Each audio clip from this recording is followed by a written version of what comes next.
Hi guys. जैसे कि आपको मालूम है कौन सा चैप्टर चल रहा है, परसेंटेज। क्या चल रहा है? परसेंटेज।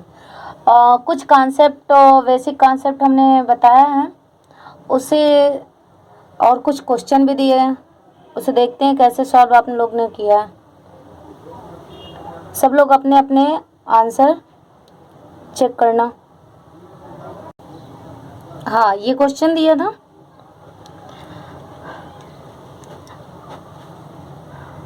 आपको तो सारे तरीके मालूम ही हैं।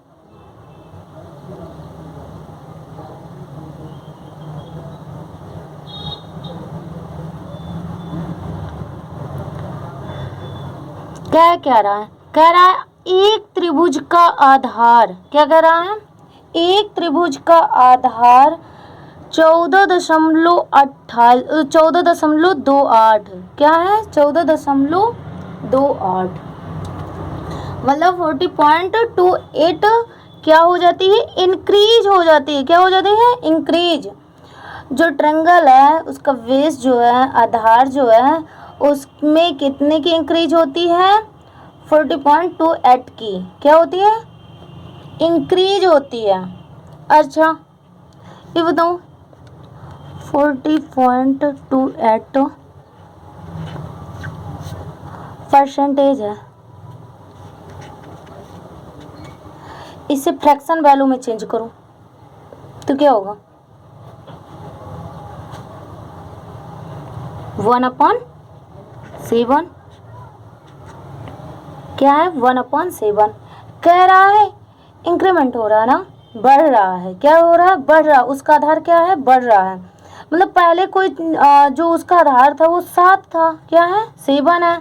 7 से कितना हुआ? 8 हो गया। कितना हुआ? 7 से 8 हुआ। कितने की इंक्रीमेंट हुई? 1 की।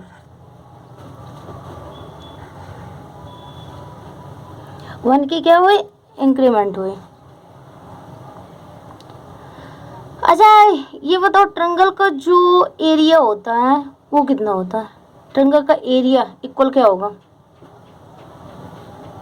जो त्रिभुज का क्षेत्रफल होता है वो क्या होता है? एरिया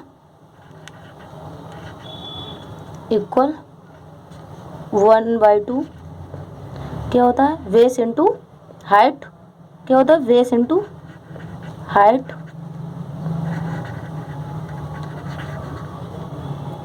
यही होता है। आधार इंटू ऊंचाई।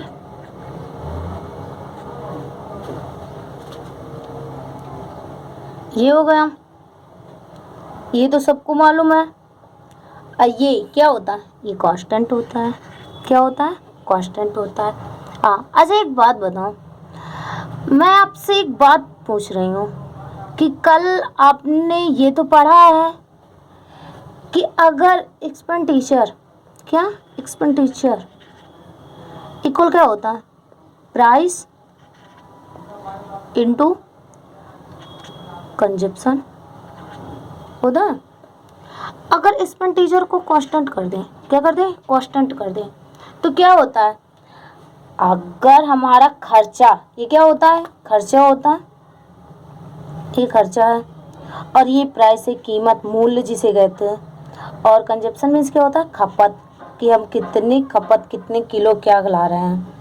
अगर हम तुम्हें कह रहे हैं कि एक निश्चित रुपए है, मतलब एक कांस्टेंट पैसे तुम्हारे जो है ना वो 100 ही रुपए हैं, और पहले जो चीज मिलती थी वो 10 रुपए में 10 किलो शक्कर मिलती थी। कितनी? 10 किलो। अगर अब शक्कर वही कर दिया जाए, मतलब उसका रेट बढ़ा दिया जाए, तो क्या होगी? खपत आपकी कम हो जाएगी। अगर मूल्य बढ़ेगा, कहते हैं ना, मैंने कल बताया था कि अगर एक्सपेंडिचर पे, मगर अगर प्राइस बढ़ेगी तो कंजप्शन घटेगा, कंजप्शन बढ़ेगा तो प्राइस, क्योंकि ये दोनों किसके मल्टीप्लाई के इक्वल होते हैं? किसके? एक्सपेंडिचर के होता है। इसी आधार पर अगर आधार है ये घटेगा तो ऊंचाई बढ़ेगी, अगर ऊंचाई बढ़ेगी तो आधार घटेगा। तो यहाँ पे क्या हो रहा है? पहले कोई उसकी जो आधार थी वो 7 थी, अब कितनी हो गई है? 8 हो गई है। कितनी हुई है? 8 हो गई है। तो कितना बढ़ा? 1 बढ़ा, 1 की इंक्रीमेंट हुई।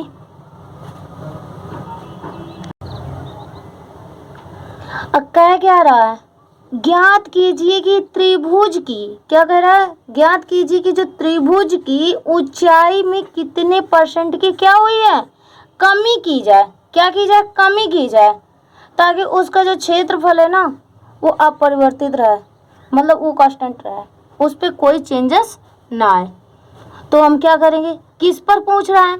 अगर पहले जो आधार था 7, वो अब ऊंचाई जो हो गई उसकी 8 हो जाएगी, क्योंकि अगर आधार घटेगा तो ऊंचाई बढ़ेगी। तो हम पे कितने की वृद्धि हुई थी? 1 की इंक्रीमेंट हुई है। किस पर? 8 पर। किस पर? 8 पर। परसेंटेज के लिए 100। 1/8 कितने परसेंट होता है? 12.5%। मैं उम्मीद करती हूँ कि सभी का यही आंसर आया होगा।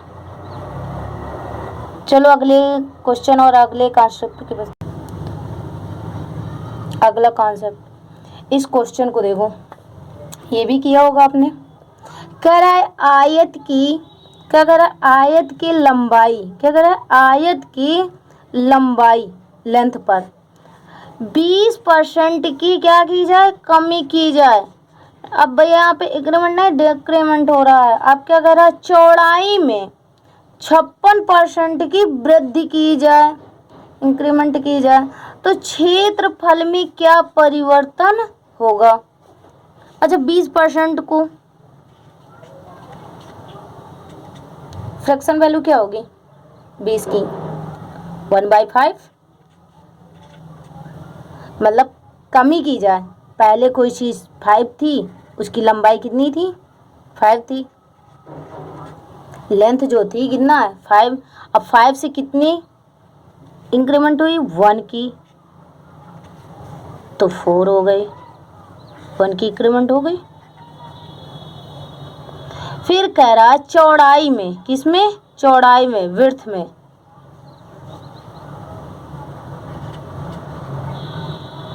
56%। इसका फ्रैक्शन वैल्यू कितना होगा?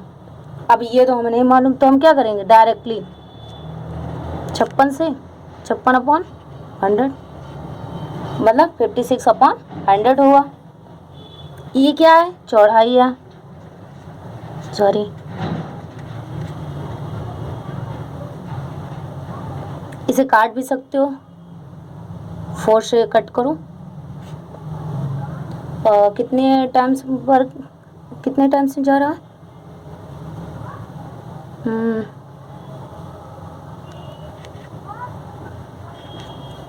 39 और 25। मतलब इसमें क्या, पहले कोई जो उसकी चौड़ाई थी वो 25 थी, अब कितनी हो गई है? 39। 39 कितनी हो गई अब? 39। कितनी की इंक्रीमेंट हो रही है इसमें? अच्छा ये देखो, इसमें क्या कह रहा है? तुम्हें तो ये पता है आयत का क्षेत्रफल क्या होता है? एरिया जो है क्या होता है? लंबाई इंटू चौड़ाई। लंबाई इंटू चौड़ाई होती है कि नहीं होती? मतलब कि लेंथ और इंटू विड्थ होता है।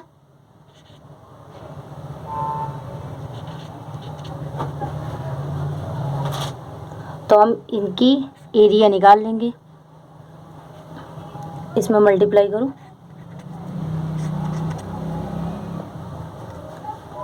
वन 125 और ये कितना होगा? 156।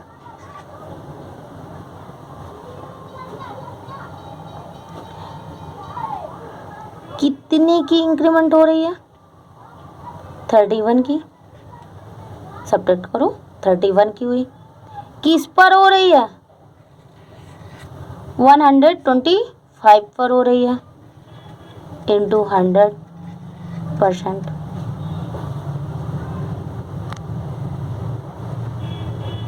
हुआ?